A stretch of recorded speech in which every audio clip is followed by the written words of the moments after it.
never see a baby pigeon because they don't exist. That's a really famous thing, isn't it? Yeah. You don't see baby pigeons. And I have to say, I have never seen baby pigeons, and it does worry me. And of course, suddenly there you got the explanation. Because of course they're not, because they're too small to put the cameras in. Yeah, they only make adult drones in the factory. Yeah, I love that. Hello! Welcome to Believe the Conspiracy Theory podcast. We are back for season 2, bitches! Yeah, bad boys of podcasting are back, baby! Bad boys of podcasting. We ride together, we die together. Oh, yeah. Bad boys for life. This is a podcast all about the world's craziest conspiracy theories, isn't it? It is, or as I like to think of it, the truth being revealed. That's right, because you like to believe. I like to believe, and you like to wander in eternal darkness. I like to wander around in the dark. It is my happy and safe place.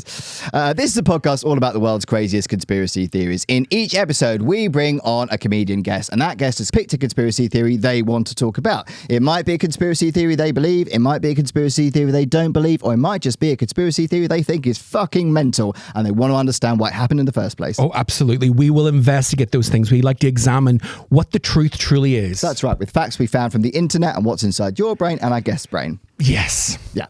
So we're going to either prove it, debunk it, or probably neither, because we've never actually managed to achieve that yet. No, but we're just comedians. And it's going to be fun. It's going to be fun. Now, you could follow us on social media, can't they? Oh, yes, you can. We are Believe Conspiracy Pod on TikTok, Instagram, and YouTube. We put up photos and content all related to the conspiracies that we've been talking about, and we want to know what you think about those conspiracies. Do you agree with us? Do you not agree with us? Or have you got a perspective on it that we don't have? Oh, yeah. Or if you've got the inside scoop. I mean, like, are you a former employee of, like, Area 51? You know, or you're being abducted by aliens? We want to know. We want to know. You can also get in contact with us to tell us the conspiracies that you want us to talk about, can't they? Ah, yes. We have an email address. Hello, 2024. believeconspiracypod@gmail.com. Email us. Tell us what you think. We want to know. Give us the inside scoop. We will add those conspiracies to our list, and we will find somebody who wants to talk about that conspiracy theory for you. Yes, we will make them talk. Absolutely. Now, we're doing some podcast live shows this year. Oh, yes, we are. We're going up to the Edinburgh Fringe Festival to do that. So you can find a link to those shows in any of the show notes of any of our episodes. Go on there, click on that. If you're going up to the Edinburgh Fringe, it'll be fantastic to see you. We're going to do a couple of big live shows. We're going to have a couple of great guests and some fantastic conspiracy theories that we haven't thought about yet, but we will. Yes. Now, we should give a big shout out to our tech. Oh, yes. The wonderful George. The wonderful George, who is coming to Edinburgh with us. We are packing him up in a suitcase, and we are taking him up there whether he likes it or not. Yeah. Yeah. We couldn't do it without you, George. That is very true. Now, who is this season's first fabulous guest? It is the legendary, dare I say legendary? You could say Don legendary. Joly. The wonderful Don Joly. Dom, a legend of the game, well known for Trigger Happy TV, of course. This is Don Joly, World Shut Your Mouth. He's also made lots of travel shows like Dom Joly's Happy Hour, Dom Joly's Excellent Adventure. He's been on I'm a Celebrity, The Island with Bear Grylls, Celebrity Hunted, and he's also an award-winning writer. His latest book, The Conspiracy Tourist, where he travels the world investigating conspiracy theories. Which is right up our alley. I mean, it couldn't get more nailed on as a perfect guest for this podcast. No, it couldn't. He's also been touring as well on the Conspiracy Tour. He's already done the first leg of it, and there is a second leg because of popular demand. Of course. In September, and the links to tickets for those will be in the show notes of our episode as well. So please go in there and go and see it live. It's a fantastic book. It's going to be an amazing live show. Oh, absolutely. Absolutely. You will love it. You indeed will. Now, what is the conspiracy that Dom has chosen? Oh, it's a doozy. The conspiracy that Dom has chosen to talk about is birds aren't real. A modern classic. Birds aren't real.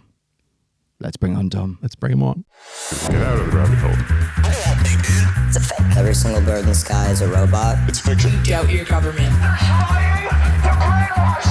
It's an urban legend. If they're actually spraying something in the sky. No way. A stream of absurdity. It's a total fabrication.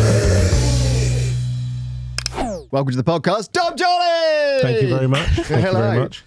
Some high hair going on today. Well, yeah. It's trademark quiff. It is, yeah. It's muscle memory though. There's no product in there or anything like that. Oh, really? Yeah, it's absolutely true.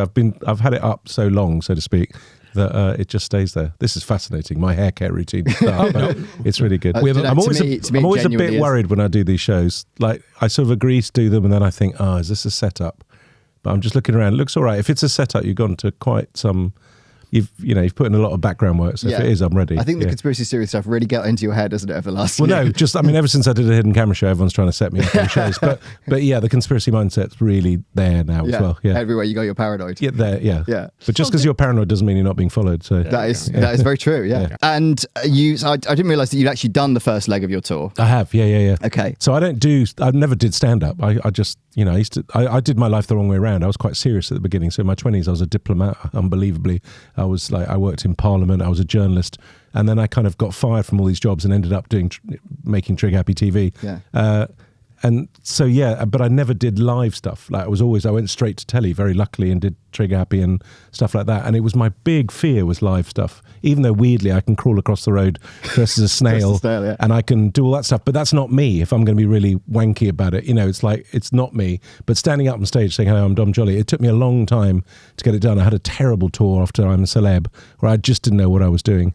And I hope now, I think I've done my 10,000 hours. I mean, I'm obviously not a proper stand-up, but it's not stand-up. It's more extreme PowerPoint, is how I call it. Yeah. But so I love it when now. you did it after I'm a Celeb, was that like presenting? I know you went to talk about conspiracies then. Was that still presenting about something, or was it well, it was weird. I came off the back of I'm a Celeb, and I didn't, I'm a Celeb's a weird thing. I really enjoyed it, because I just can't say no to weird experiences like that. And the thing I like about I'm a Celeb is however much money you've got, that's something you couldn't, Richard Branson couldn't do that. And I like those sort of experiences, and I end up suddenly in the jungle with Sean Ryder and Nigel Havers. Yeah. It's kind of weird.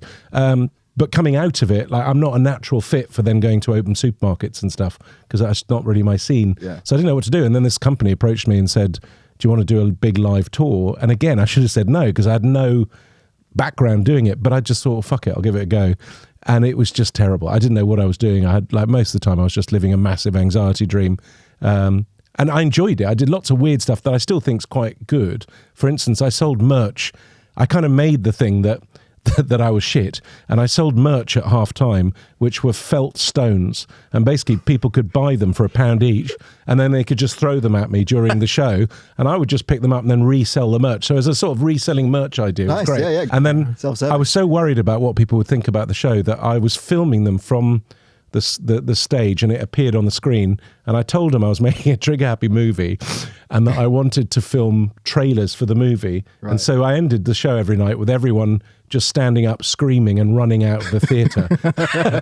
And I kind of loved that. But yeah, it was very confused. It was quite odd, but I enjoyed it anyway. But the new show is I think it's good. Like, people really liked it. Did you not have the same anxiety with this tour because you knew you had a subject, a real thing to dig into? Yeah. So the first show, I didn't really know what I was doing. It was sort of like just waffling on about various stuff I'd done, and then I did one in between. And just before lockdown, I did a show called Holiday Snaps, because a lot of people either know me for comedy or for my travel writing, and I kind of wanted to blend both and show that I'd always done I was always looking to travel in my comedy, and so I kind of did a show called Holiday Snaps where I really showed lots of stuff from both my travel book adventures, because I've been to 108 countries, and also the stuff I've done when I've been, when I was doing comedy, when I've gone to Newfoundland to frighten an Eskimo, and I went to the 7 Wonders of the World just to stand in front of each one and go, that is shit, and stuff like that. So it was like a combination, and that was really small. It was like a book tour, and I just kept going, and I think I did 100 shows, and that really, like, whether my show's funny or not is subjective now, but I don't have the fear when I go on. Yeah. And I've sort of learned a little bit about a tiny bit about the craft of audience and stuff. I mean, I'm not like any way a proper stand-up, but I like it now. I enjoy it. Yeah. Whereas before it was just fear. It's so long as you're interesting on stage, whatever it is you're doing. But you know what you are interesting. The thing I really learned was I kind of knew. I think I probably listened to critics too much, but I kind of knew that I wasn't a stand-up, and I knew that I was kind of standing on someone else's, in the same way that if a stand-up suddenly comes and does my show, like, it's like, well, hang on, this is my area. And so I would always come on and apologize. And, I'd say, listen, I haven't done this, I'm not a stand-up, blah, blah, blah. And I thought that was a nice thing to do. But I've now realized that actually one of the secrets is, like, the audience doesn't want to feel nervous for you. It wants to just, the audience want to know you're in charge, even if you're shit. So now I come on and I'm just cocky, whether it's good or bad. And you learn stuff like that. Yeah. But in this tour, the context is there, right? They know what they're getting. They do. So the tour before was essentially, I did a book where I walked across Lebanon, where I grew up, and I did 37 days where I walked from the Israeli border in the south to the Syrian border in the north. And I thought it'd be quite funny to do a tour which was generally about my travel books, because I did a book called The Dark Tourist, where I went to North Korea and skied in Iran, went to Chernobyl. I did a book where I went around the world hunting monsters. So it was about my travel books so far, and it ended up with me basically trying to persuade people that their next holiday should be in the Lebanon, which is, people thought, oh, that's really funny, but I was serious. It's an amazing country to go to. And so, it helps when you've got a subject. Conspiracies was like just one massive thing, and the whole show is about that, because That's why I wrote this book. Though? Like, how did you get into that? Because when I write my travel books, I always like to have a purpose. And I'm not, even with the conspiracy, I wasn't going as an investigative journalist. Like someone like John Ronson's stuff is so brilliant, like really showing where all these stories come from, or a Louis Theroux. Mine, I always call my books pretty much tourist. I kind of just float into that world, and it's half a travel book, but also meeting these weird people. And I've always been into conspiracies, but in the old days, conspiracies were kind of fun. They were kind of a bit wacky. Yeah. They were amusing. Did we land on the moon? Is Elvis alive? That kind of stuff. I kind of liked that. And then suddenly in about 2015, 16, I think conspiracies they tipped. Yes. I think the very moment actually was when Kellyanne Conway,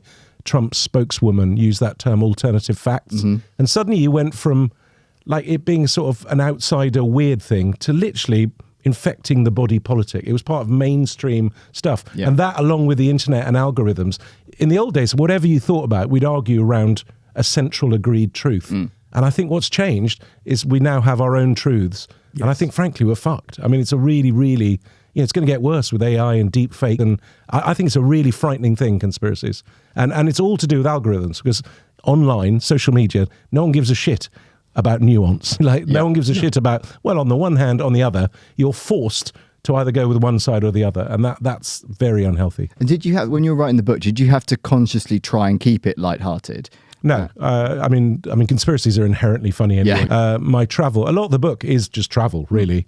I kicked off with, does Finland exist? You said you've never managed to debunk a conspiracy. I thought, well, look, I saw this one. It said, does Finland exist? I presume you know this one. It's in 1917. Oh, yeah, we've done that. 1917, Russia and Japan conspired to invent a country called Finland so that they could have the fishing rights. I thought, well, this is fucking easy. I'm just going to fly to Finland, land there and go, problem solved. But of course, if you go there in a conspiracy mindset, you realize that conspiracists always have a get out clause. So you land there and you think, well, it says, welcome to Helsinki. I'm in Finland. Surely I'm here. I ask the guy, stamp my passport. Where am I? He goes, Finland. I go, great. And then I think, but if I was a conspiracist, I go, but am I? Was it Northern Estonia? Yeah, well, they believe that it's Estonia or you're in Russia and that these people are actors. Yeah. And then actually the guy who stamped my passport, he said, well, why don't you just look on your phone? It'll be on the map. So I go on my map and it says I'm in Finland. I think, great. And then again, my conspiracist mindset, hang on, who built the phone? Who did that? It always goes back to Bill Gates. So and you went to Denver Airport as well. Denver Airport, I have to say, is my favourite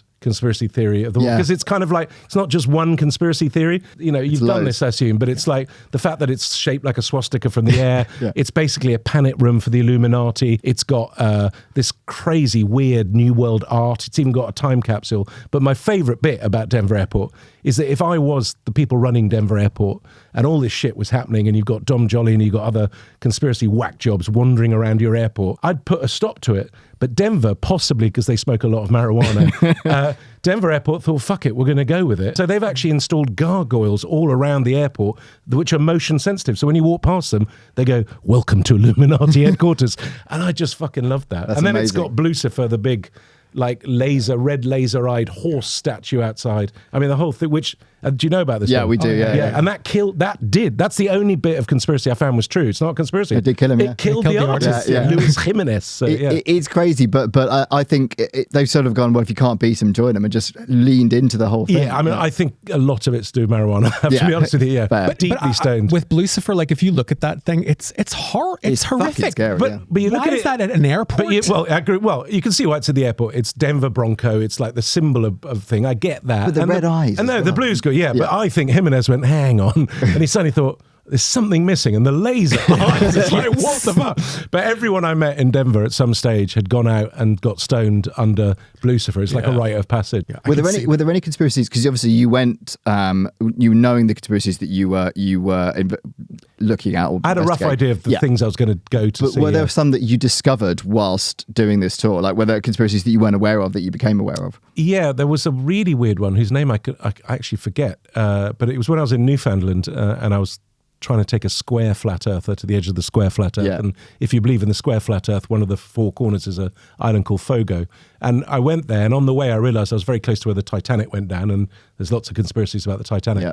and I can't remember what the name of it is. It's in the book, but it was something like the Big Bang or the Big Explosion. And basically, there was a massive explosion. I mean, huge, on an island just off the bay where I was staying in Newfoundland. And there were all sorts of conspiracies about that as to whether it had been a UFO or whether Russians had... I mean, there was loads of stuff around that. Yeah. So, yeah, you found lots... I mean, I did a show on alcohol once, and you realise that every country you go to, wherever you are, you will always end up with some local spirit that tastes disgusting and is supposed to have aphrodisiac qualities. Conspiracies are a bit the same. Every place you go to has a local conspiracy. Some of them are harmless, right? But they are harmless.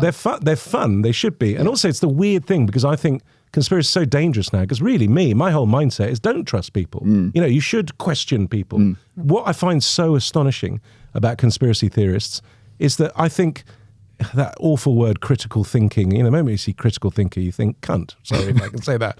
But it shouldn't be that. You should be a critical thinker. You shouldn't take everything at face value. But it just seems to me that they have consistently got completely the wrong end of the stick and have missed the real baddies. I mean, we're at a stage now where doctors are evil. I mean, I'm sorry, what the fuck is that about? I just don't get it at all. But there you go. But I'm probably being paid by Bill Gates, as we all are. Yeah. Oh, yeah. Well, are you? Yeah, of course. Oh, fantastic. Do you know what? I wish. I mean, fuck, I don't know where to invoice him. Otherwise, I'd do me a fortune. But well, this is one of the things we were saying about the podcast, where we're like, it would be great. We want to be bought out. So do I. Absolutely. We want to be false information. Give us the money. I would like to be totally silenced. I just need a small island in the Caribbean, and I'll never speak of this again. Shut the fuck up. Not that island, though. Yeah. Well, it's about now. Yeah. Well, that's What do you? I mean, having met a lot of conspiracy theorists, what do you think makes people believe? Why do you think they follow? So it's really interesting. I have to admit, I really did try and do this book with an open mind. I mean, essentially, I kind of thought a lot of them were whack jobs, but I really did. I was interested in why they believed this stuff. Yeah. And I did try and go with an open mind as much as possible. And when I started, I have to admit, I thought most of them just a bit thick, probably lacking education, believing anything. Actually, it was the opposite of that. A lot of them are very smart and almost overthinkers, and maybe thinking too much about stuff. And I think my conclusion, because there's always been conspiracy theorists, there were anti-vaxxers after the Spanish flu, and there's always been that. Conspiracy theories tend to happen when in periods of kind of political and economic uproar, when everything's going a bit pear-shaped and people feel a bit lost. And I think as humans, we hate chaos. We're like quite an ordered species. And so we try and make order out of chaos. My favorite quote about conspiracies is from Zbigniew Brzezinski, who was Jimmy Carter's foreign secretary of state. And he said that history is much more the product of chaos than conspiracy. But I think people don't want to believe that just random stuff happens. And so it helps them to feel that there is someone behind it, that there's some sort of order to it. I don't know why, because personally, I'd be more freaked out if I thought someone was organising my downfall. It also, I think a lot of people feel quite powerless and quite adrift in society. And I think having conspiracy knowledge gives you a sort of feeling of power and information. But most importantly, it becomes your community. Yeah. Like it becomes your identity, and your friends become that. So I've met people that have left conspiracies, and it's not like you just wake up one day and think, oh, I was wrong. It's almost like leaving a cult. You have to drop all your friends. You have to. It's a really serious thing. Yeah, because you met a reformed conspiracy theorist. I did, Brett Lee. Yeah. Who was a really interesting guy, actually, and he followed a lot of the patterns. 9/11 was a massive kind of catalyst for a lot of our generation of conspiracy theorists, and I think that happened just at the time, certainly afterwards, when YouTube kicked in. So suddenly people were making their own conspiracy films, Loose Change and stuff like that. And yeah, it was really interesting that it became his identity, it became his thing. And he, in the end, when he left, I mean, he's now slagged off by his I'm sure. friends. I mean, it's not an easy thing to do. Yeah. I think it's a form of new religion. And it is like a cult. It's like when someone becomes a Moonie, you have to sort of deprogram them and stuff. Yeah. But then I would say that because I'm the cult leader. Well, I mean, the conspiracy that you've chosen, it sort of couldn't really be more apt because it plays into both the whole concept of the rise of a conspiracy theory and indeed the timing you were talking about, sort of the 2015, 2016 period.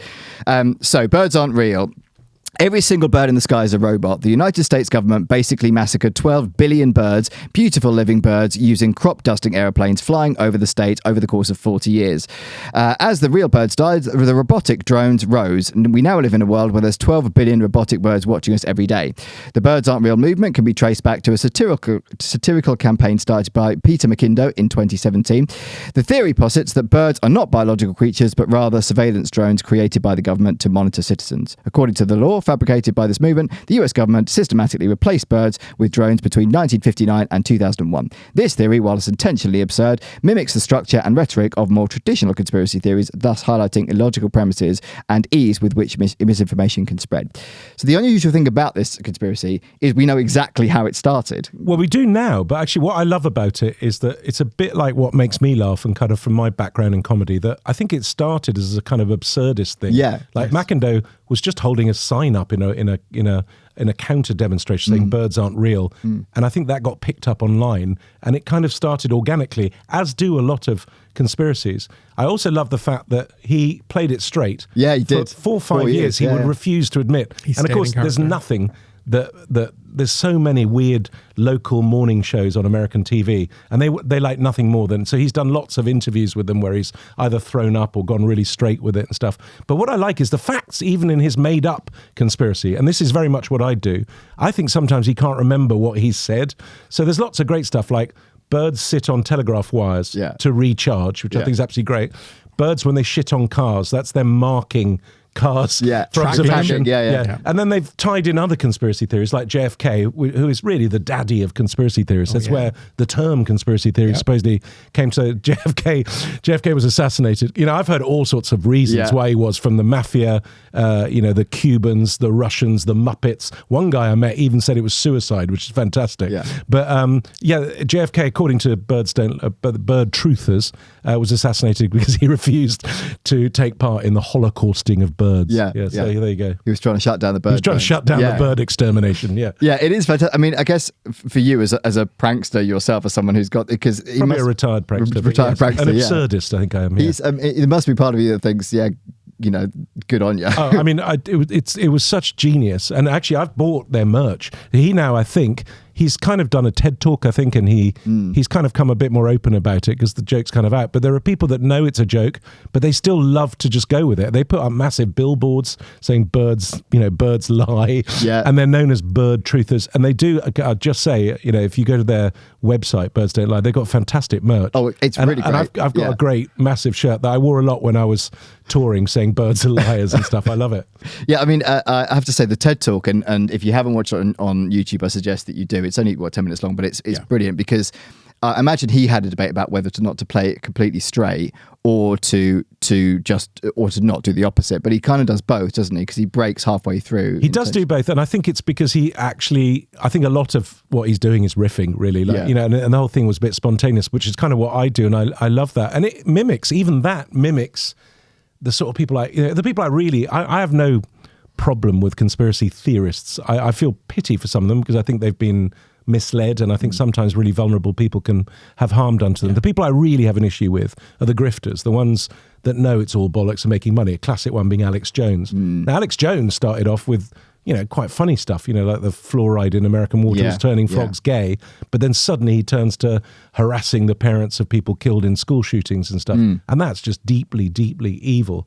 So he's a dangerous man. I think he's a really dangerous man, and the fact that he has that audience and that some idiot like Trump even talks to him and stuff. But I think what's interesting about the Birds Don't Lie movement is because it's not really properly planned. It's a very loose thing. It's a shapeshifter. In the same way that all conspiracies are, because basically if you pin down a good argument against a conspiracy, you must know this, they'll always get out by saying, oh, you're in on it, or you're a shill, and they just change. Chemtrailers is a great example. Chemtrails for ages were people saying that the government was spraying stuff that was keeping us the sheeple, subdued. And it was kind of ludicrous because you thought, well, the people who are organising this, how are they not getting sprayed? But it's fine, maybe they're in the basement of Denver Airport. But actually, because that has become a bit laughable, I've noticed recently that chemtrails have kind of jumped, and now it's all about geoengineering and cloud seeding, which again, like all these conspiracies, has a kernel of truth. There have been people that have tried to engineer slightly to make things rain for crops and stuff. But that's a massive jump from that to just craziness. But it plays into that spirit of distrust overall, doesn't it? Yeah. And often, and we've said this before, is that you rarely find a conspiracy theorist that only believes in one conspiracy theory. It's always the mega conspiracy. That's really interesting. Yeah, they're not niche. Once you're in, you're kind of in on the whole lot. Yeah. It's very true that. And it's, I think it's because it just becomes a mindset. It's one of the things I really dislike about, I like the idea of conspiracies. I love the idea that science doesn't know everything. I like the idea that there are mysteries. That's why I went hunting for the Yeti and Bigfoot and stuff. Yeah. But I think what it does, conspiracies, is even though I'm an ex-goth and quite a depressed person, I'm kind of glass half full. I think generally people are good. And I think what the conspiracy movement and mindset does is it basically encourages you to think that everyone is evil and most people are up to bad things. And I just think that's a deeply, not only depressing, but just bad way to look at the world. Yeah, indeed. And I think, as we said, most of the time it's harmless. Like we said this before on the podcast, if you believe in Bigfoot, who fucking cares? Yeah. Right? Do you believe in Bigfoot? Yeah, I know. Very weirdly, yeah. So of all the ones I went after, the Yeti is the most believable. But actually, Bigfoot... Because David Attenborough doesn't discount the possibility the Yeti exists, does he? Yes. Well, the Yeti is the most believable. I went up to Everest Base Camp and stuff, and what's interesting about it is that, firstly, the Himalayas are so remote, and, it is possible that there's something not... But the most kind of... I think validity I had in that story was that, you're with Sherpas up there. And, of course, all Sherpas now have... iPhones and have phones, and so I'd ask them, I'd say, what do you think of the Yeti? And they would almost everyone would go through his phone, and he wasn't, I wasn't paying him to do it, and they weren't trying to do it to me. They'd say, if you've asked, and they'd show me footprints they'd seen or stuff like that. Now, I don't think the Yeti is a lost human or something, but I think it is possible there's some weird bear up there. Similarly with Bigfoot most famously, if you look at a map of America now, there's a Bigfoot sighting in every fucking state, including New York, but the original was in Northern California, Notice Creek, the famous Super 8 footage and stuff. And I thought, California, how the fuck can you hide anything in California? And it's fascinating. You go to San Francisco, you go north, you go through the belts, you go through wine in Napa, then microbreweries, then it's weed. Yeah. And by the time you get up to a place called Eureka, there's a thing called the Lost Coast in California. The woods are so thick that there's not even a road that goes by the sea in California. And those first Bigfoot sightings happened when loggers started putting trails into the woods in Northern California, and they would have massive rocks thrown at their diggers and stuff. Yeah. And the local Indian tribe are called Hoopoes.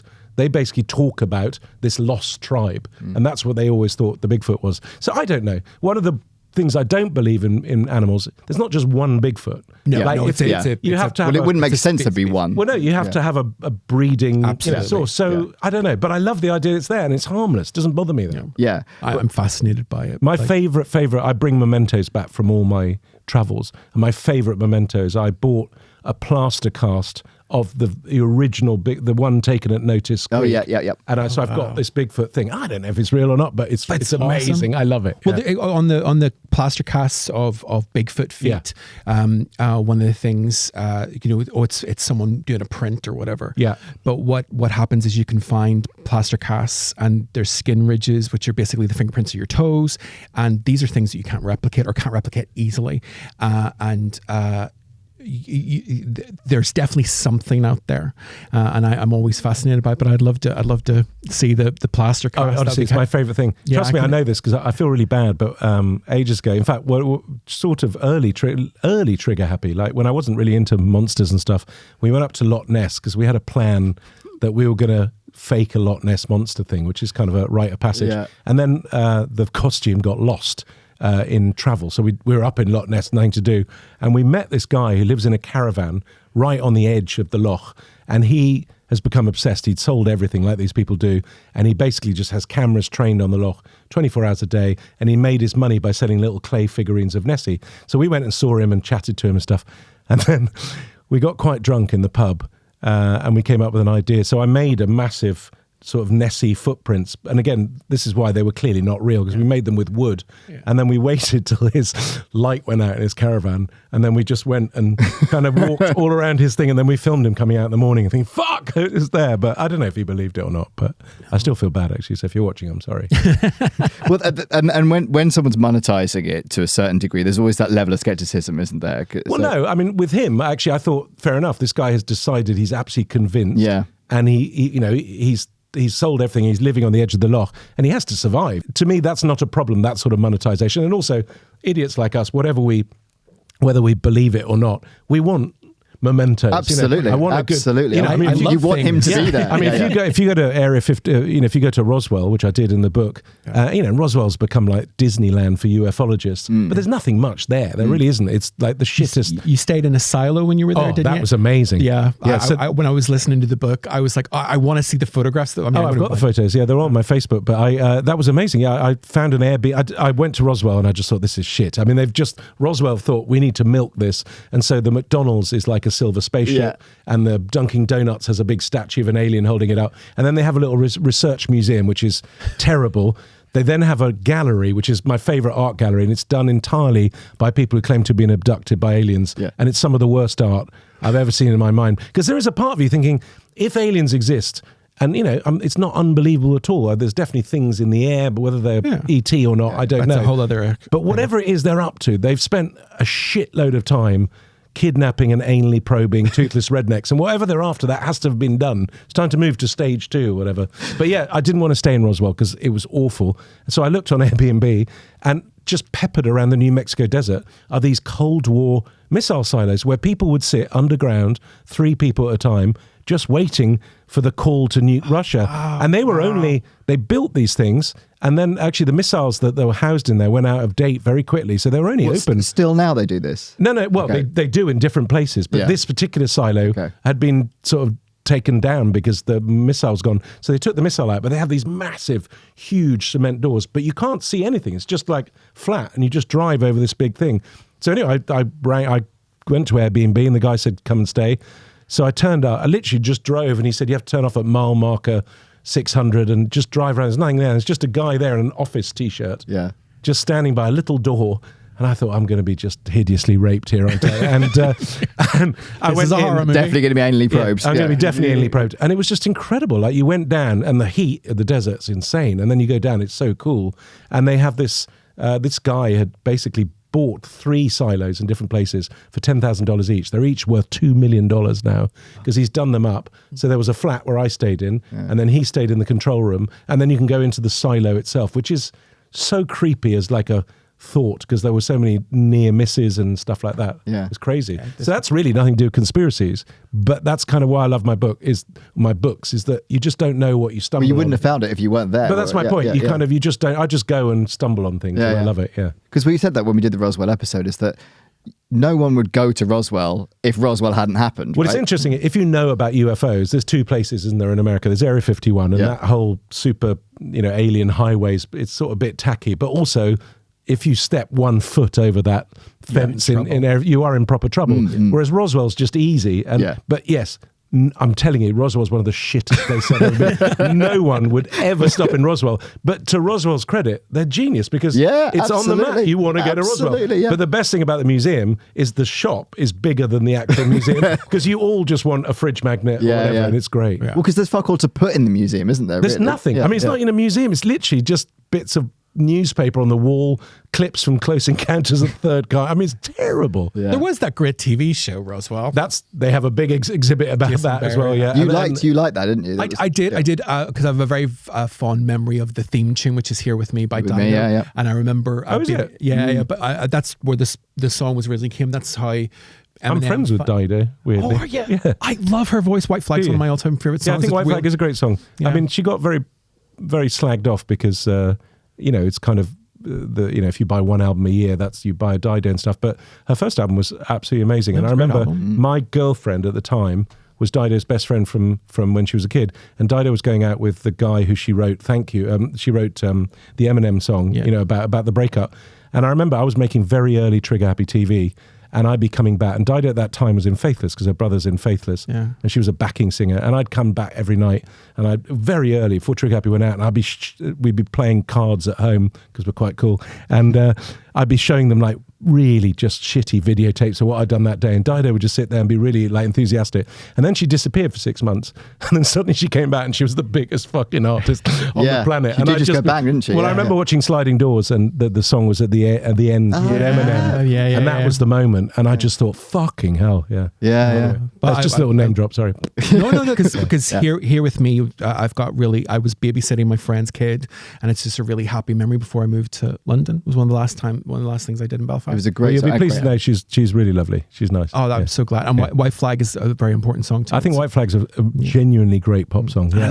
I love the video because it's got David Toronto. Boreanaz in it. It's in Toronto. Yeah, I have no time for music snobs. Weirdly, I was just thinking about this at Glastonbury because I like Coldplay. I'm sorry, fuck you. I just hate music snobs. Why the music in Trigger Happy I think was good. I have a lot of friends who've got good music taste, but I think my one skill is I'm not a music snob. I will love a Dido song as much as I'll love Nick Cave or whatever. And I just think if a song makes you just want to play it again, it's great. And all these people going, Coldplay, it's just fuck you. Coldplay Clocks is one of the greatest songs ever. I totally agree. And Yellow, Yellow's amazing. That first album, second album's great, and Trouble. I think what's interesting, I have a real theory about this. This is nothing to do with conspiracies, but I love it. Well, this is still a theory. It's about English music, basically. Like there's two types of bands to me in English pop music or rock, indie music. There's Radiohead and there's Coldplay. Radiohead become massive, and then they get their kind of middle class guilt about being successful, and then spend the next like 10 albums trying to alienate as many of their audiences as possible by making art stuff, saying, yeah, you're really going to stick with this sort of thing. Whereas Coldplay are that weird thing of sort of almost American in that they embrace success. They become massive and they think, fuck it, we're just going to get bigger and bigger. Yeah. And you know what? 4 people stayed together. And I think one of the secrets to that is they split all the publishing and everything 4 ways, which is the secret to any band. Yeah.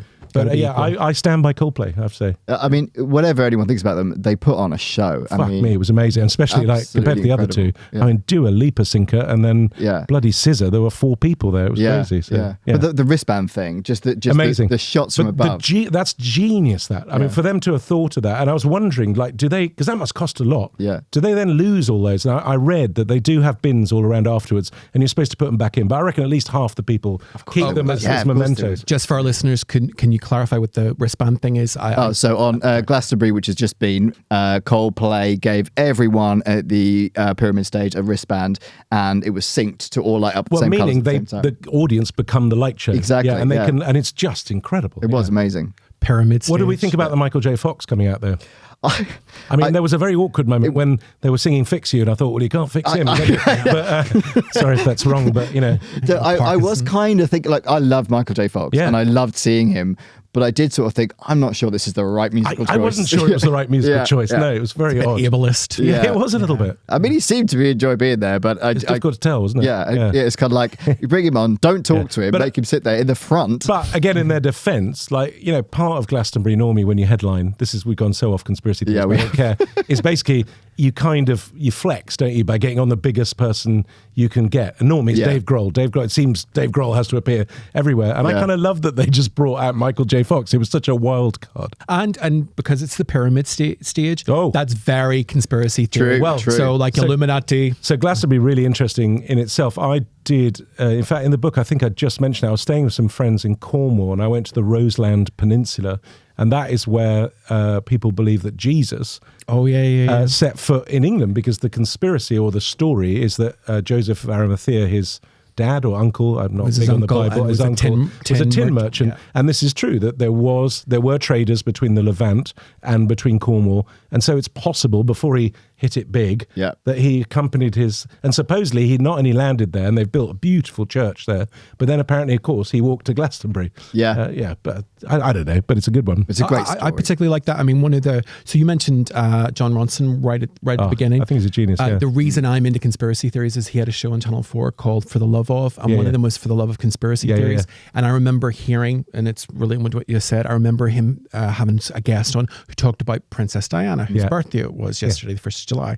So she's in my mind, and saying that she was the bloodline of Jesus. Yeah. And that's how it's the bloodline of Jesus. That's the Merovingian or whatever. Yeah. It's just like, wow. And so when you said John Ronson, I went, John Ronson, that's why I ever question any of this. But I mean, John Ronson's so weird in himself, because John Ronson is responsible for Alex Jones. You know this, because Alex Jones was his researcher in the very first place they went to when he was doing one of his films, was Bohemian Grove, which does look odd. You know, it's like a weird sort of CEO holiday camp in Northern California near Bigfoot, and they do burn a massive wooden owl. But actually, it's just a kind of CEO retreat thing. But of course, Alex Jones sneaks in with John Ronson, sees that, and really blew his little mind. And that's really been part of it since then. I mean, they've very much gone in different directions as to how they perceive them. Actually, there's a really interesting... I don't know if it was a podcast. I think it was This American Life, which is one of my favorite podcasts, where John Ronson sort of revisits his relationship with Alex Jones, because Alex Jones is a very complicated figure. And certainly is. Yeah. I mean, the conspiracy theory around Alex Jones is that he's Bill Hicks. Oh, we see. I love that. And weirdly, it's Austin, Texas, where Bill Hicks came from. He looks like Bill Hicks's sort of nemesis, doesn't he? It's like, I mean, my dream two-header would be Bill Hicks versus Alex Jones, because interestingly, Bill Hicks is what conspiracists should be. Absolutely. He was totally counterculture. Absolutely. Don't trust the media, don't trust companies and stuff, but with logic and with forensic investigation. And unfortunately, most conspiracy theorists are too stupid to do that. Yeah, they don't do it, or they get complacent. I don't even think I'm not saying they aren't stupid, but I think there's a complacency. Yeah, you know, I think it's important to, you know, an unexamined life is not worth living, but you've also got to not settle for things. Like I'm Bill Hicks. I mean, we're of the generation where Bill Hicks was on Channel 4 and just blew up, and he was amazing, and he was like the prophet of doom. You know, but remember, Bill Hicks also existed in the time before the internet, and so that was a lot of people's the first time they really, you know, unless you'd read weird books, it was the first time you really thought about stuff like that. Absolutely. Well, no one else was talking about that sort of stuff. No, they weren't talking about that. No, but you know, obviously you had JFK conspiracists and stuff like that. But what was interesting is that he wasn't someone that had just watched a couple of YouTube videos and done it. Yeah. He'd really thought about it, and I think back then, I'm saying like a boomer, I know, but I think you did spend a bit more time thinking about your position before you went off it. Whereas now everyone and you don't know what to trust as well. You didn't just read a meme and then go out spouting it, did you? Yeah. But it's so hard not to, like, I've become very aware that I read one thing, I'm like, well, I know everything about this and I'm going to have a point of view. And it's almost addictive. You want that dopamine hit of, I know the inside scoop. I'm also very aware of how suspicious I am a conspiracist now, and so how much I'm likely to believe my side. And that's the problem. You know, you pick a team. James O'Brien on LBC calls it the footballification of life, and I think that is what's happened. A good term. You pick your team, and then basically it's like, even if I don't agree with my team, I prefer those people to that people. You know, and that's what's happened to us. It's terrible. Yeah. So to bring this back to Birds Aren't Real, I'm getting a bit serious. This is fascinating. This is juicy. This is great. So, like you said, Makindo, he the way he got into this was as he was on there was a march going on in the wake of President Donald Trump's election. There was a women's march exploded across the country, and Makindo felt uneasy as he watched counter protesters in MAGA hats attempt to disrupt the Nashville march. So, as an antidote to that, he went out with a Birds Aren't Real. So he just scrawled whatever he thought was the most random shit he could find, went on the march, and as you said, became a meme, and then it snowballed from there. Which again really it tickles me so much, because in Trigger Happy I used to do a lot with signs. Yeah, you know, I love this because I realised that you had to have a blank board and you just write anything. And we used to write the weirdest shit. We did a massive thing where we had one guy walking down an alley, and then suddenly like 1,000 furries came around and chased him. That's my favourite ever Trigger Happy. But you probably don't know this, but because there were a lot of kind of, I suppose you'd call them Easter eggs now, but I just did it for fun. Some of the furries, because we wanted it to look like some weird demonstration, but not to know what it's about. So some of them were holding signs, and every sign is a Lionel Richie lyrics. It was like, hello. It was like all night long for no reason at all. So I love stuff like that. I just love his reaction is that he stops and turns and just pegged it. Runs, very weirdly. So we obviously we'd have to get consents from everyone signed, and he just pegged it. We never got consent. Oh, really? And I think I'm probably safe to say this now, that in the end I thought, fuck it, I'll sign it. So the consent form for that guy is Michel Souris, Michael Mouse, Mickey Mouse. I need to. Did you know that was his favorite I did not know. I've clipped it and I love That's it. a conspiracy, isn't it? Yeah. I did not know that. But yeah, that was quite a big production for us. I mean, lots happened in that because that was the first time. It was huge. I mean, it was the first time because before it was just me and Sam wandering around, and that was for our. We did 2 series. When I say we, it's not royal we, it's me and Sam. And then I just did 2 Christmas specials before I kind of killed it. And by that stage, we had quite a following. Yes. And so that was the first time I used fans. And I said, if you've enjoyed watching Trigger Happy, come and be in it. So everyone in those costumes were fans who'd signed up. Nice. And we had a church set up. We had all the costumes we got from everywhere. Yeah. But there's one bit in it, I think it's a turkey runs down and there's a bollard and the turkey smacks into a bollard and the guy breaks his leg. Ooh. And I remember we never planned anything. We didn't have any legal or anything like that. And there was a tiny part of us thinking, fuck, like there's no health and safety. What if this guy sues us? And so we went to see him in the hospital and he just couldn't be nicer. All he wanted was for me to sign his cast. So whoever the turkey was, thank you so much. Yeah. So campaigning. By 2020, Makindo and team had erected multiple billboards in cities, including Birmingham and Los Angeles. Makindo brought a conspiracy van, which allowed him to more easily tour the country in character, espousing his belief that since 1959, the US government had been committing mass avicide, and I think that is... Avicide's a great word, term, yeah. And replacing live birds with drones designed to survey the American people. Some days Makindo would roam the streets handing out flyers that said things like, if it flies, it's spies. That's great. It is really good. Yeah. And bird watching goes both ways. Oh, that's brilliant. I didn't know those two. Yeah. See, I think as he goes, he must just come up with more and more. So it's absolutely. It's the gift that keeps on giving, really. Yeah, I wonder how much the character takes over afterwards. You can tell he's like fully method. When he I love that. But also I think, it's the way I did it. As I was saying, I'm not good at being myself, but I can do anything in hidden camera because you just become so I think he just becomes someone else like that. Yeah, because it was pretty much 4 years he was doing this. So other days he would simply pull into a new city, park in a public space with his van, wake up, birds aren't real, plastered across the side, and wait for people to approach, as they did, looking him right in the eye and telling him that he was unhinged, uneducated, stupid, idiotic, and wrong. And this is part of the motivation for him doing it, wasn't it? He wanted to see the reaction that conspiracy theorists would get from others. You see, I think a lot of this is kind of post-match analysis. Yeah. In the same way that I'd often do stuff in Trigger. I did one... Sorry, I'm not bringing it back to me just for the sake of it, but because it is relevant. I did one of the worst jokes I think I did, just as in bit cheap, which was just me dressed as an old man with a pram, and the pram goes down the steps and I let go of it and it's in slow motion, you see people reacting, and it was just a funny scene. The Guardian called it a marvellous reworking of Eisenstein's Potemkin. And I thought, yes, that's what it was. Yes. So I think even though now when you look at what Makindo's done, I think it's Makindo, I think it's like McEnroe, what he's done with Birds Aren't Real, he actually served a very useful purpose to show how crazy ideas can get believed. Yep. But also just how viral it can get, but also how you just make how they evolve. I think that's how conspiracy theories live for so long, because they're not just one thing and rigid. They're very fluid because there's no fucking facts. Yeah. So you can it's kind of like a jelly. You can't box it. Yeah, and like you said, because he built a following quite quickly. So he dropped out of college, moved to Memphis. Got the merch check. Got the merch, absolutely, yeah. Hired, and then this is one of my favourite things they did. He hired an actor to portray a former CIA agent who confessed to working on bird drone surveillance. That, yeah. It's brilliant, isn't it? Yeah. The video got more than 20 million views on TikTok. Yeah. He also hired actors to represent bird truthers in videos that spread all over Instagram. But the problem is, that there are people that watch that fake CIA guy and they'll have just believed it because he played it so straight. Yeah. And so part of you is thinking, fuck, am I putting fuel on this madness, to make it in the general feeling of mistrust? Actually what he's doing is brilliant, but I think a lot of people just thought that's another reason why I don't trust the government. Yeah. Well, he talks about it as being quite a generational thing in that Gen Zers just get it. Yeah, totally. But boomers, will, because they're not the same mindset, so they would watch it and think, oh, well, that seems genuine. Yeah. But also, it's part of that thing that if you are in that mindset, if you are a conspiracist, everything that comes, you just take it at face value. And I'm equally the same if I see something debunking it, I'll just go with it. And we're all guilty of that, of reaffirming your own beliefs. Yeah, whatever taps into your belief as much as possible, you'll go with it. So the movement organised huge protests, including a massive one in Washington Square, New York City, with thousands of protesters demanding the mayor shut down every pigeon in the city. I nearly went to that. Did you? Yeah, I was trying to go and I couldn't get there, and I was longing to go for it. It was really amazing. That would have been. I mean, the videos of it look absolutely incredible. They look like having such a great time.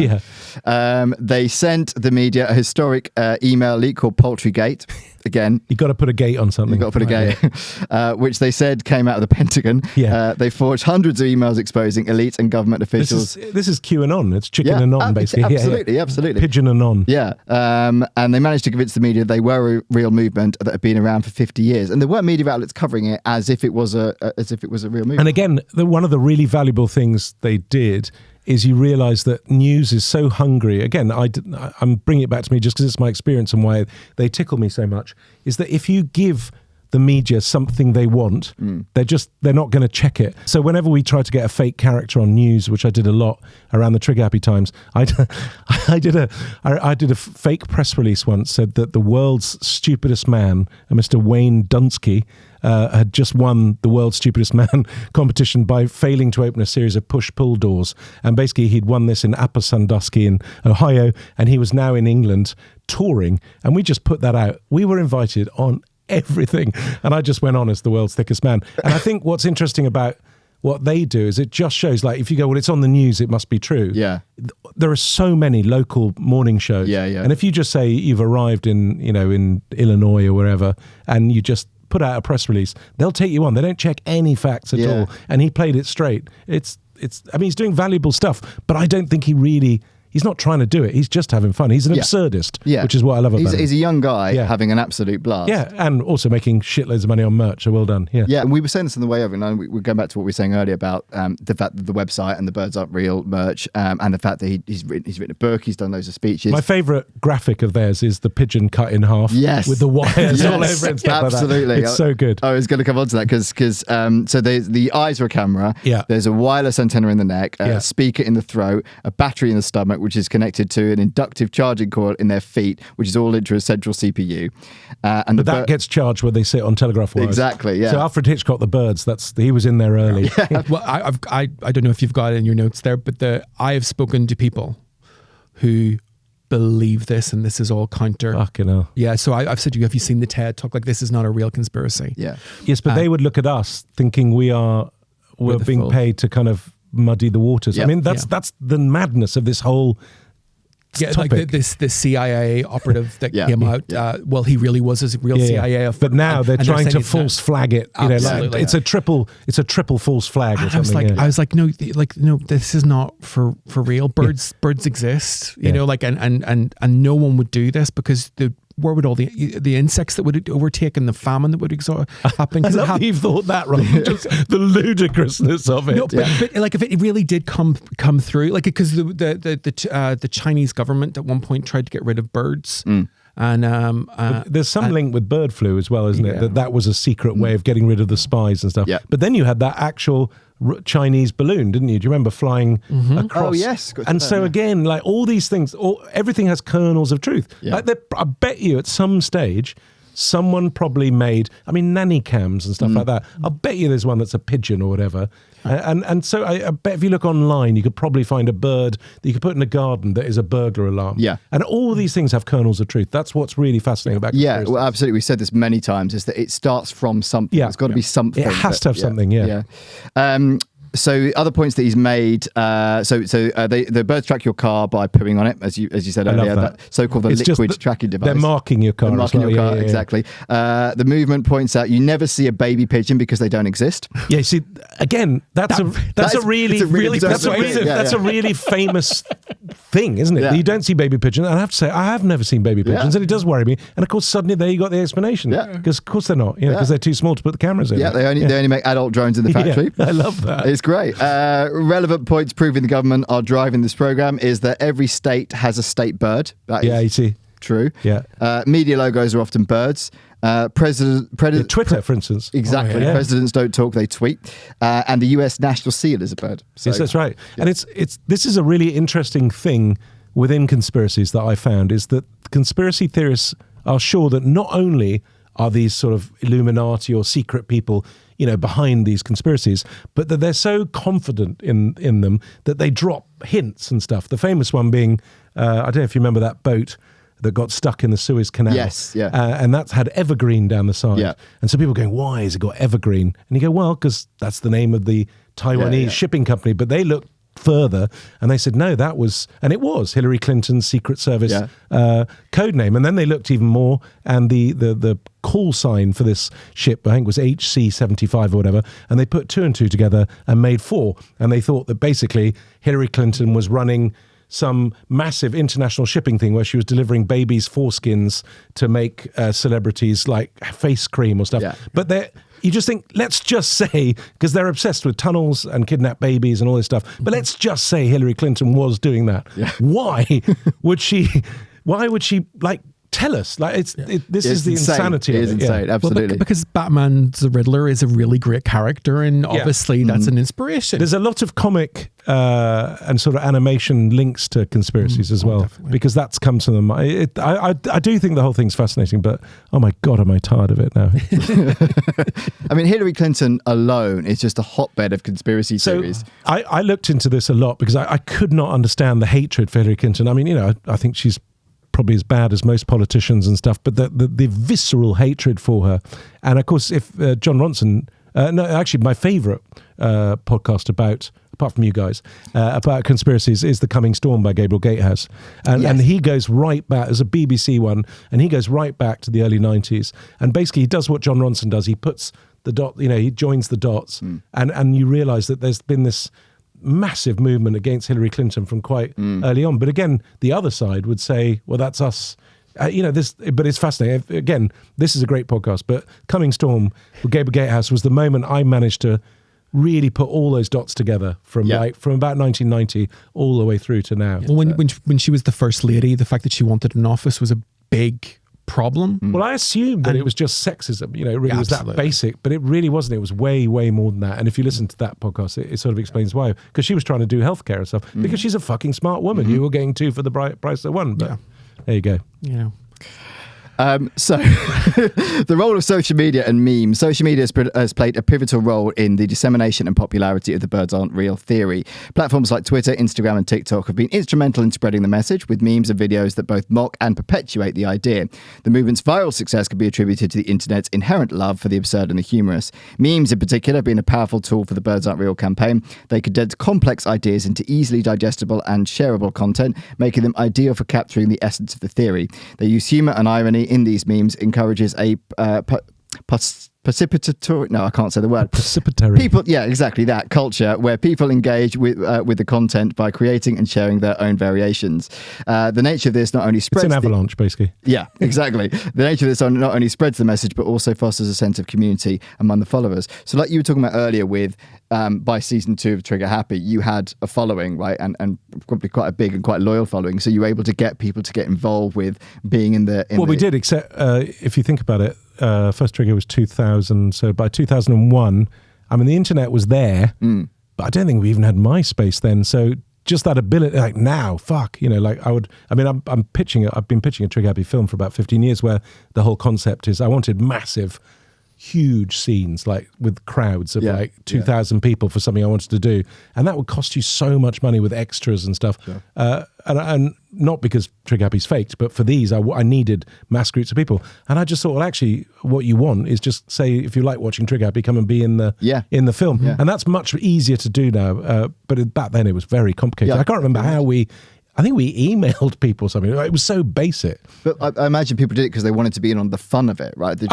Well, our whole deal with it was how we pitched it to everyone was, firstly, obviously everyone wanted to be in Trigger Happy because I think it was quite fun. But we just said, just have a fucking great day out. And we didn't go this far, but we wanted everyone to video themselves giving the worst excuse possible to their bosses to take a day off.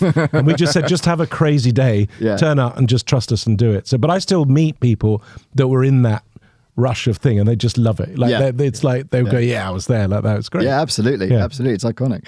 While ostensibly a joke, birds aren't real. The birds aren't real theory provides a significant commentary on contemporary society. It underscores the susceptibility of people to accept and spread misinformation, especially when it is presented in a compelling or entertaining manner.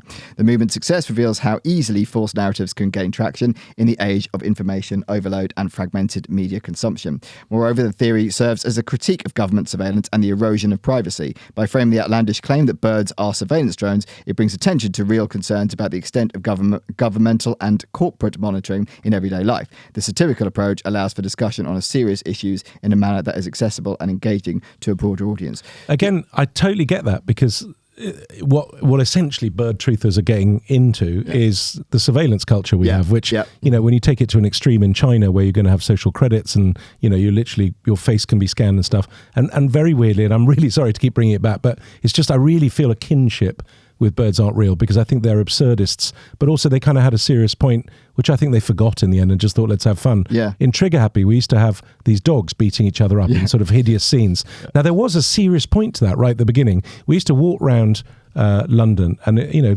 CCTV cameras were really starting to be everywhere. And I used to think, who the fuck is watching all these CCTV cameras? And in my mind, I just had the vision of some guy just sitting watching a bank of stuff. And I thought, let's just give him something to watch. And so we had these sort of incredibly violent cartoon fights. And the shot originally started on a CCTV camera and swung down. And then I'd put opera or whatever and Jacques Brel and slow-mo it. And then actually in the edit, I just thought, who cares? I just love watching the dogs like that. So I think it's a little bit like that. There's a serious point to it, but actually what I love is he doesn't shoehorn it. You know, they're not pushing it. No. It's just let you take from it what you want, basically. He's happy for people to be involved if they just want to have fun. But it does make a very serious point, because there is government surveillance, and that is an issue. And there is government But it's kind of, I think, the fact that he's not dogmatic about it and he's not as obsessed as a conspiracy theorist would be on the other side means it's kind of more likable. I've always wondered that with Trigger Happy actually was, in some cases, I imagine it was just, we're having fun here. Was there some where there was sort of an underlying point that you were trying to make? No, I think the luckiest thing that ever happened to me, so when I started and I was filming stuff, I was quite political, you know, and I wanted to make satire. And my first thing I filmed, which is what Channel 4 spotted, I called it War of the Flea. And War of the Flea is this term for guerrilla warfare, where if a flea bites a dog, nothing. But if 1,000 fleas bite a dog, it dies. Yeah. And so I kind of thought we were just going to be this little irritant. And Tony Blair had just come in, and it was cool Britannia. And so we just filmed this whole thing where we were like putting Millennium Domes in Peter Mandelson's garden, and we were like fucking around with celebrity chefs and doing all that stuff. And that's what I wanted to do. I wanted to like be satirical.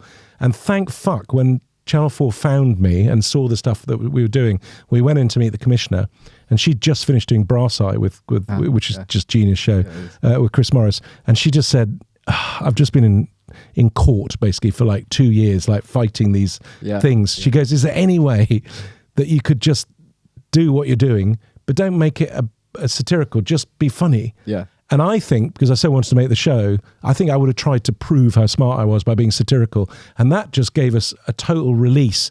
And actually the only rule in Trigger Happy is, does it make us laugh? And that was it. Yeah. And I think that's what, otherwise I think it would have been more niche. It had a huge wide appeal. It was incredibly lucky with that. Yeah. Did you ever run into trouble at all with that? Not bad trouble, because I think one of the nice things about Trigger Happy is we never wanted to make people unhappy, or, you know, it's not that we're Christians or anything, but I just that wasn't funny really.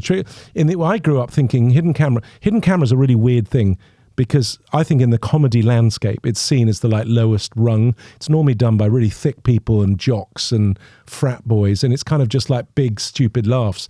And early candid camera in the 40s and 50s is really interesting. It was the first time that a member of the public was the star of telly. It was literally the invention of reality TV. And early candid camera was incredibly surreal. And then it got naffer and naffer. In the 70s, it was like golf jokes. And then it got to the 80s, where I was growing up, and it was Game for a Laugh and Beatles about, and it was just awful. And it was like in a studio. And I just wanted to take hidden camera. I didn't really have this massive movement, but I think I realized as we make it, I just wanted to make something beautiful and arty, and I loved music, and I wanted to put music on. Was such a big part. The music was a massive part of it. And I remember when we first handed in Trigger Happy, I'd put this music, I'd spent 4 months in the edit just putting this music on, and they said, and this is actually a claim to fame, there'd never been a comedy show with a soundtrack. I didn't realize that. Really? And they were completely freaked out by it. And they were like, well, we don't know, it's quite sad. So they did a fucking focus group. And I had to go in a focus group, and I'm sitting, like, it's like those focus groups you've seen. I'm looking through a one-way mirror. This group of sort of Essex housewives are all going, music's a bit fucking sad, isn't it? And they came back to me and said, is there any way you can replace it with cartoon music? I said, fuck off. And thank fuck I didn't. So, yeah. But Trouble, so no, I really I love the fact that most people just, what we wanted was like, the idea of Trigger Happy was that there was just this alternative surreal universe living just below the real surface. And occasionally it would pop up and just do weird stuff. And it wasn't really about the people. It was more about them putting up with me. And so I think most of the time people are so relieved when something's explained. The worst problem we had is we did one in the Prince Charles Cinema. We filmed a lot in the Prince Charles Cinema in Leicester Square. Oh, yeah. And we put a camera, an infrared camera, looking out at an afternoon showing. And I can't remember what the joke was, but we did it during the trailers, so we didn't want to ruin the film because it was so nice. And so we film this thing, we do it, and then we come on stage and just say, sorry, ladies and gentlemen, we're going to now show the film. Sorry about that. We're doing it for a TV show. We'll pay for your tickets and stuff. But if anyone, this was like 2:00 in the afternoon, if anyone does have a problem being on telly, please let us know. And very slowly, 9 couples got up, and they're all with people they weren't supposed to be with. And that was the main problem with Trigger Happy, is you have no idea how many people are wandering around being unfaithful. Yeah. Well, I go to the Prince Charles Cinema on the regular, like I'm a lifetime member. It's one of my favorite places in the world, and I did not know that. Yeah. A lot of my life's been there, so I did a lot of Trigger Happy there. Is when I went to see Rocky Horror for the first time with no idea what Rocky Horror was. And then I was actually in Rocky Horror touring, but I didn't realize people were throwing shit. And then I directed a video for Ian Brown from Stone Roses. Hello, how exciting. And I filmed that in there. And then my very first live show, a pilot show, was in the Prince Charles. So a lot of my life is tied up in that place. Love that place. And I think those places need to exist. Oh my gosh, because they're so odd and weird and brilliant. And they still do that with Rocky Horror and the room. Yes, they do the room, and then they used to do weird things. Scala did it as well. They used to do things like just Mad Max night. You watch all the Mad Maxes, and you just get off your face and like watch 9 hours of stuff. Oh, it's and I do that regularly. I do. I love genuinely that. one of my and I just think those things that's the only thing I miss about living outside London now is that kind of just random rep type cinema, and it's a kind of home for freaks and geeks. It's just where you go and just feel at home, and you're the normal one. I went, as I said, I was an ex-goth. You're never an ex-goth, but I'm a recovering goth. And I went to the Whitby Goth Weekender recently, which I don't know if you know, but Whitby's where Bram Stoker wrote Dracula. And so they have this Goth Weekender. And it was so weird. It was like going to the Prince Charles when I was like, a weirdo, and I walked in and felt at home. I went to Whitby, which is this fishing town in the north of England, and it was like zombies had taken over the town, but not zombies, goths. And like real people were the minority, and actually it's become so popular that lots of goths are now retiring there, so it might be the world's first goth retirement. I love that. I definitely think so. I love that. And that is not a conspiracy. Yeah. Well, Bram Stoker started the conspiracy that Queen Elizabeth I was a man. That's right. Yeah, we did all See, links and everything. It really does, so what does the Birds Aren't Real conspiracy say about misinformation? So Peter McIndoe says, we have to ask ourselves, what can I control? And one thing we can control is how we treat people in our own lives. I think that's why I'm passionate about reframing our approach to conspiracy theories, centering it on belonging rather than belief. Because at the end of the day, if you're debating the truth, it's never going to work. If you go up to someone and say, "Hey, that's not true," you need to educate yourself better and do better. Embarrassing. Say it again. That's right. Jay, I'm doing a podcast, which is they'll probably keep this in there. Hello, I'm doing a podcast. It's rubbish. Jay, I'll call you back in 10 minutes. It's on my watch now. That's how we've moved on. Screaming at your wrist. Have a massive watch. So he said, "Hey, that's not true. You need to educate yourself and do better research. They're not going to leave their entire community in sense of self," a bit like you were saying earlier about being that sense of belonging.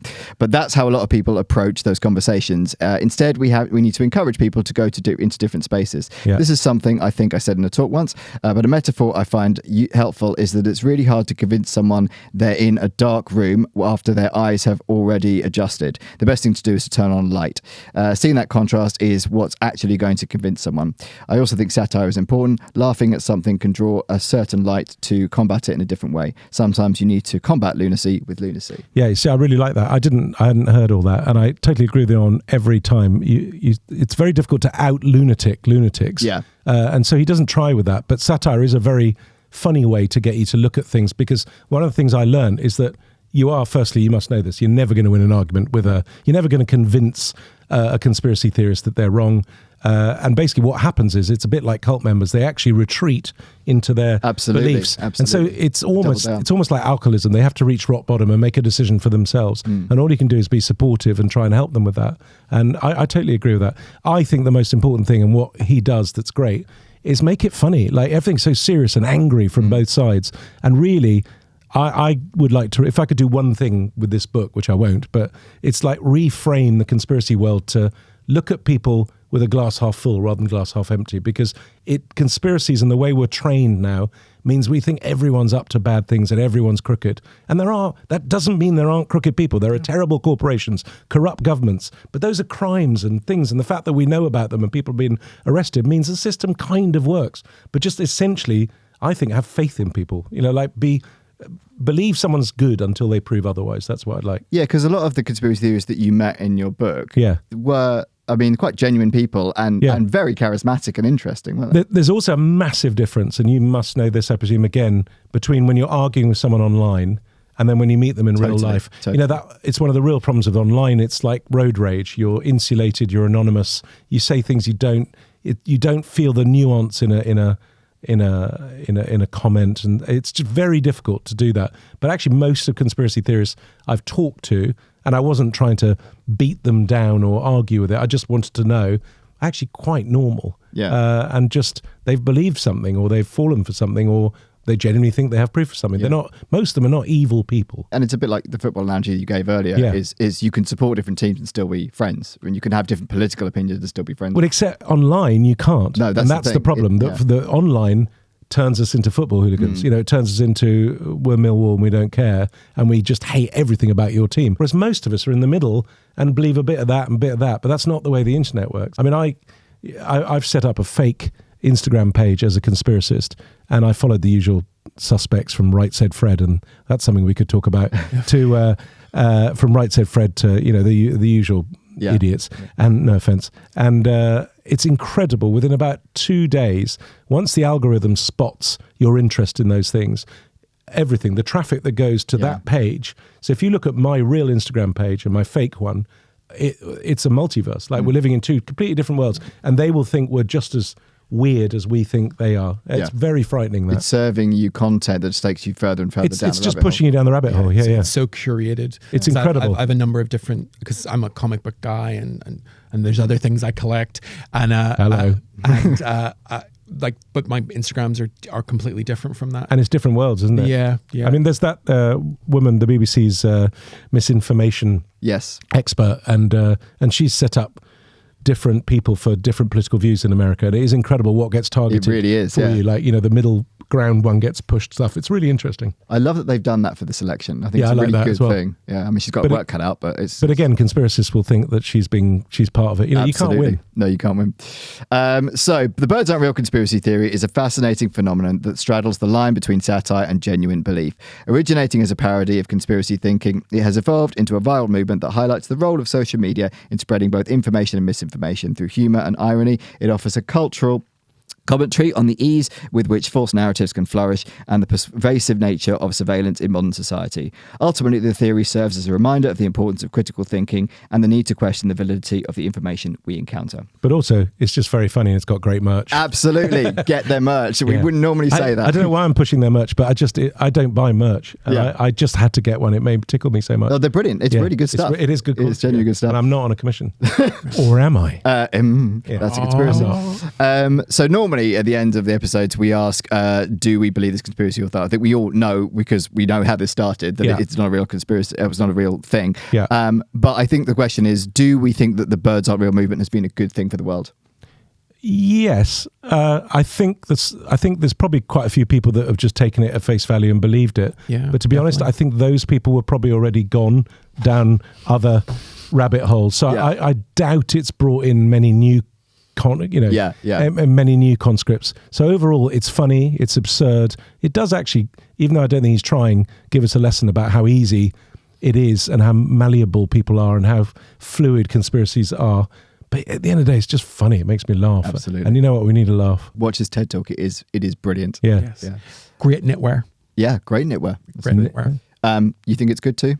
I think it's good because I really do stand by, an unexamined life is not worth living. You've got to examine everything and not take things at face value, but also you can go too far and not believe anything. You're resistant I think that's to the everything. problem. Yeah. You become too cynical, and we've got to retain our feeling that humanity is essentially good. Look at me, I'm an old hippie now.